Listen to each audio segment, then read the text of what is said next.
When Gavin started acting strange, it caught his teacher's attention, but that was nothing compared to what she saw afterward. Gavin had always been an outgoing young man, but a couple of years ago, he started closing himself off, and that was when it started. The younger was ordering chicken wings every single day, and that not only went against school policy, but it was also unhealthy. His teacher knew she had to act. When Gavin joined Mrs. Stevens' class, she was astonished by how smart the boy was.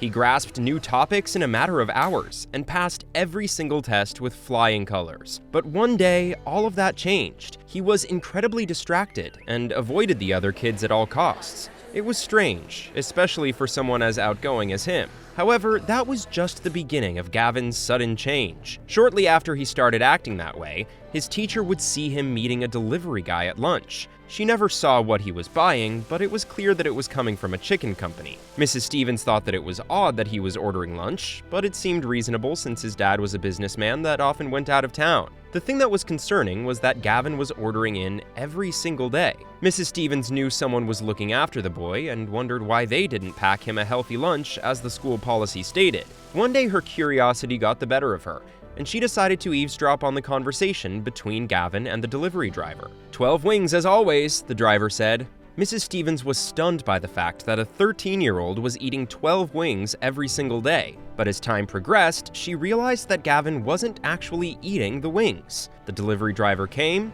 Gavin paid for the order, and stuffed the wings into his backpack. He never even looked at the contents of the box. Mrs. Stevens thought it was her duty to get to the bottom of this. She had no idea what was going on while Gavin was at home, but that was a very unhealthy diet, and she wouldn't let any parent get away with something like that. So one day after class, she pulled Gavin aside and started probing into his personal life. She was under the impression that someone was starving the boy. However, Mrs. Stevens couldn't get an honest answer out of the kid. He avoided all of her questions, and in the end, he stormed off. But Mrs. Stevens wasn't giving up yet. She planned on questioning him until she had an answer.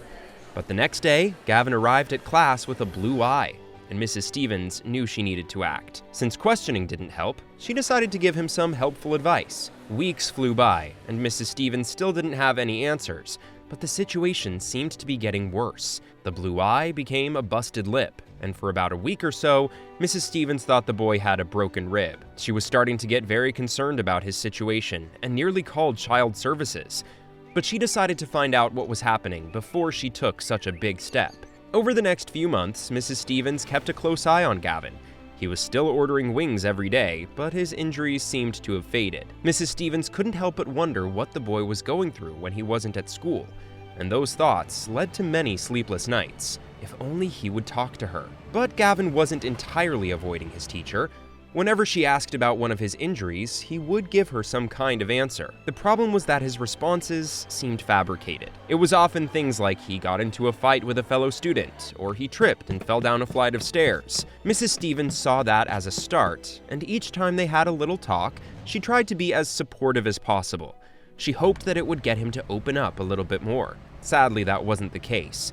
Instead of discussing his problems with her, Gavin became closed off once more, and for a while, it looked like he was trying to avoid her. Mrs. Stevens wasn't pushing the matter, but she didn't drop it either. She just didn't know what else to do. She had already done everything her power as a teacher permitted, and if she did any more, she would be crossing a line. Mrs. Stevens had no clues to lead her in the right direction, and it was clear that she wouldn't be getting any by talking to Gavin. At this stage, 2 years had passed, and Mrs. Stevens had come to two conclusions.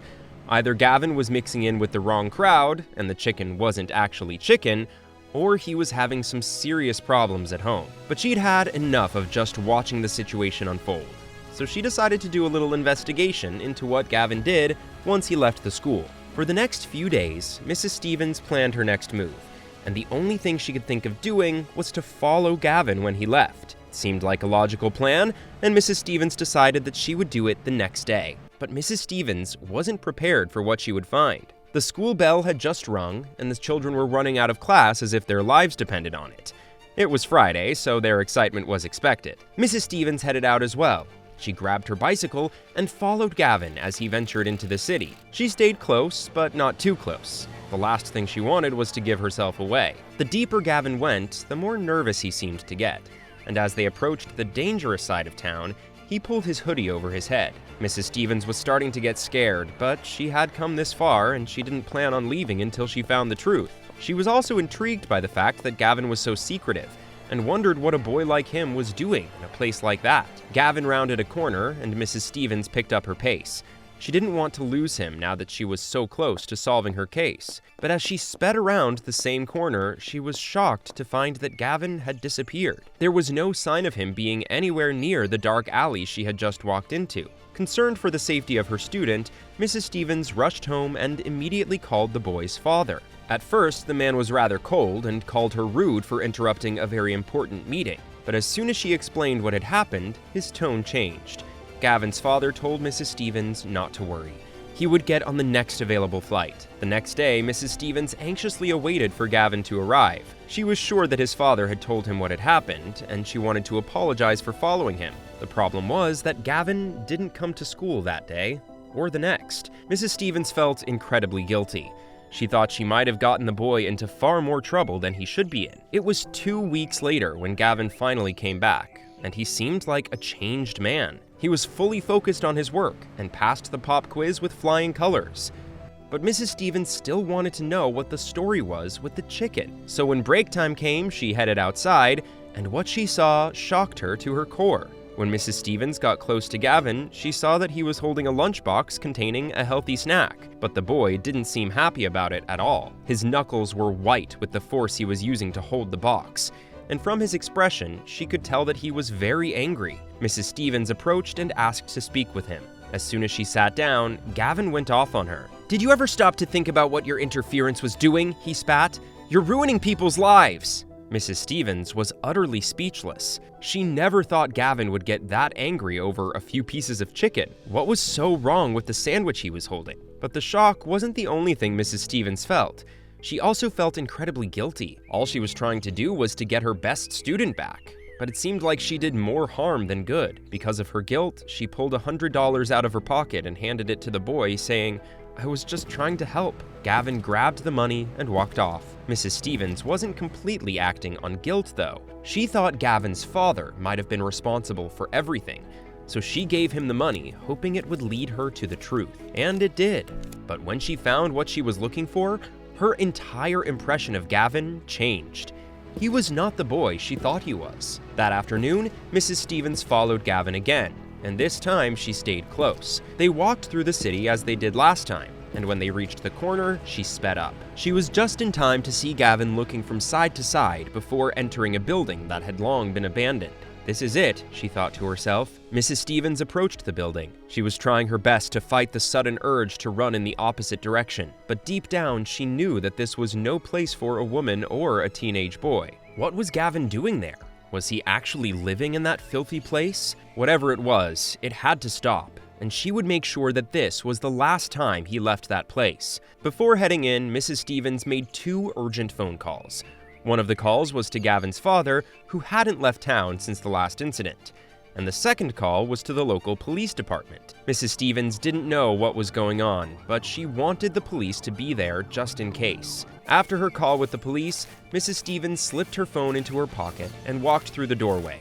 She heard muffled voices, and in a moment of fear, she called out Gavin's name. She heard footsteps approaching her direction and was nearly tumbled over by Gavin, who was trying to escape. But Mrs. Stevens was a tough cookie. She grabbed Gavin's arm and pulled him to the ground. Mrs. Stevens was still trying to calm her nerves when she heard the sirens outside. The police burst into the building and found her sitting next to Gavin a few doors down the hall. They did not seem pleased with the call received and wanted answers right away. Gavin looked like a deer in headlights. He was pale and stumbling over his words. He clearly knew that this was the end of his game. As Gavin was trying to explain himself, someone peeked around the corner. "Gavin?" the little girl asked with a tremble in her voice.